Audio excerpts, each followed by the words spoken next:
So we get to Kansas. This whole Wizard of Oz thing is real. So we're driving through and there's these warning signs saying, what is it? 80-mile-an-hour winds, be cautious, be advised, be cautious, don't drive, or if you can, pull over type thing. So we didn't, we kept driving. And we pulled over because, there was a huge storm. You could see it coming, like, Toto type storm. And and we pull over and kind of batten down the hatches, and we get back on the road and we kind of veer, and it looks like we're going away from the storm. Well, then we turn again and we're like, bam, right in the middle. And so Massey starts driving like 40 miles an hour with the hazards on. And luckily there was a cop behind us. And sure enough, our RV was a sail, and we flipped. I just remember the truck being on its side. And we lost everything. I mean, everything was wrecked in the truck. We had our clothes that we could grab. We had the boys with us. Our oldest and youngest are screaming. I mean, I think Aaron was 3 at the time. Yeah. He was screaming. Isaiah was crying. And our middle son is like, that was awesome. Let's do it again. So he's a cardboard cutout of Massey. He is. So, he very much is. Handsome, debonair, dashing. Crazy. Articulate. So we flip and lose everything. And I remember the cops and the firefighters are so generous. They brought our trailer to us, which actually, what's cool about that is I got to witness to one firefighter and a cop. Mm-hmm. I got to witness to the Lord, witness to them about the Lord. And so it was really cool. So in the midst of all that, God was so gracious to us. We were at a hotel and Carrie didn't have shoes. So I felt like a loser as a husband. I didn't have anything to give her. We had to take an Uber. I'd never done that before. We did that. But we lost everything. Mm-hmm.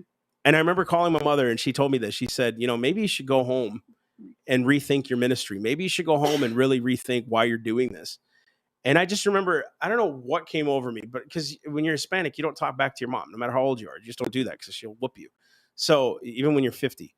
So I said to her, Mom, if you get into arguments with Dad, do you question your marriage? Or do you fight for it? And she said, no, I fight for it. And I said, that's what we're going to do here. Just because I have a setback does not mean I'm stopping. Mm-hmm. Like, it only kind of encourages me to keep going. Yeah. So they end up coming up and get us because we're in Kansas. As weird it is, I just want to interrupt, because as weird as that sounds, if you're led by the Spirit of God, you understand that that's not a deterrent to your call. Nope.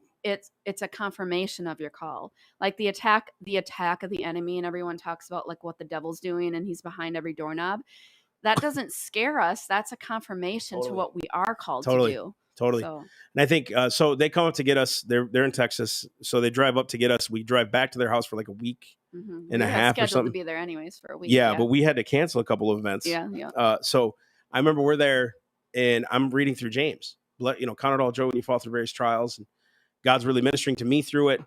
And through a crazy set of circumstances, I had a car there that I had dropped off to pick up the truck, because it's weird. Story. It's a long story.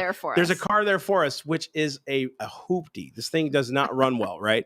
We have to go to Massachusetts from Texas, so we're like, hop in, baby. So we got into that thing. We're driving. It breaks down in Ohio, in Hyannis, Massachusetts, for the July 2nd service. Massey was supposed to preach about the Constitution and our freedoms.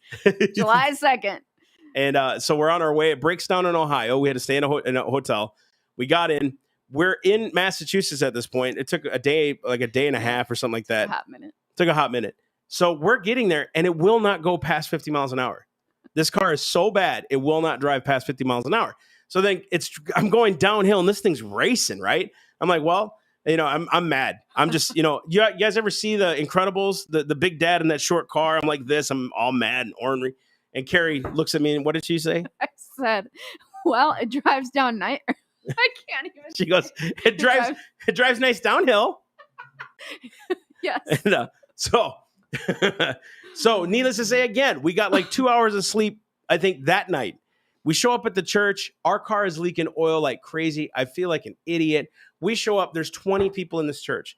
Keep in mind, can you tell them what Nathan said to us before? Okay, so we were in Texas the week before we got to Massachusetts, and our middle son, Nathan, who is like Massey, super creative and super like loves to draw and all the creative things.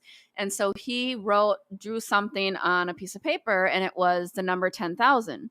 And he said, "How much? What is this number, Mom? Well, how much is this?" And I said, "That's 10,000." And he said, "That's how much Daddy's gonna get." And I was like, "Go tell Dad." I was like, "Okay, go tell Dad." And I remember I looked at him, I'm like, I received it. Yeah. I receive it. And so we get there, and there's literally 25 people. Small church. Assemblies of God church. And I don't know what came over me. I'm just like, Lord, I can't do this anymore, man. I can't do this. Like, what is going on? Like, we need people like to help this ministry, and we're praying. And I called my pastor. I'm like, dude, like, I don't know, am I supposed to do this anymore? I don't know what to do. And so we show up and we preach, and usually their services go till like noon or something. Mm-hmm. We were there till like 2:30, 3 o'clock, I think it was, ministering to people, ministering the whole time. So like we were doing things that they were praying for. They were like praying about the gifts of the Spirit and healings and prophecy and things like that. So we were speaking into people's lives and praying over people and stuff. It was really cool. And a lady had just sold her house and tithed to us off of her house sale to the ministry. Mm-hmm. So the pastor rounds us up and he goes, "How much did you tell me y'all were asking like for another truck?" I said, "We need about $10,000." He said, "Open that." Are you going to start crying? I'm going to start crying too. It was an offering for 20 people for $10,000. Yeah. And can I just back up and say that Pastor Steve, so we went to his house that Sunday and spent the afternoon with him. And he said, "I have been praying for, I don't even know how long, months, years, for a genuine move of the Spirit of God." He's like, "I remember growing up in a Spirit-filled church, and you get the crazies who always talk about the Spirit." He told this one particular story, and it so moved me. And I've told this story, a number of different times. He said, we had an old preacher, like an old, 70, 80-year-old man. It was like some revival conference, and they're up at the altar, during praise and worship time, and this group of people is trying to cast out this demon from this person. And he said the old guy, the 80-year-old guy, is sitting in the chair like this and just watching this happen. And this was a preacher, and he was going to talk about basically the Spirit of God. And he's sitting there watching it, and they're going to town praying for this person, and this person is going crazy. And finally he gets up and he's like, "Get out." And like it changed the room. And he's like, "I have never seen a genuine move of the Spirit of God except for that moment." And he'd been praying for someone to come in and minister to his congregation with genuinely let God move on his congregation. And he said basically that he felt like God brought us there, and that we were like, God used us as an answer to his prayers. And so, and vice versa, obviously God used them to answer our prayers. But it was just one of the top 10 powerful times we've ever been a part of and been able to, opportunity to be a part of. So 5 years later, here we are, doing this. We've grown into a podcast. We've grown into schools, colleges. We're now doing curriculums. We're doing all these things. Why did we say that specific story? And you guys heard, I got angry. I got frustrated. I was literally telling God, calling my pastor, "Why am I doing this? Why am I doing this?"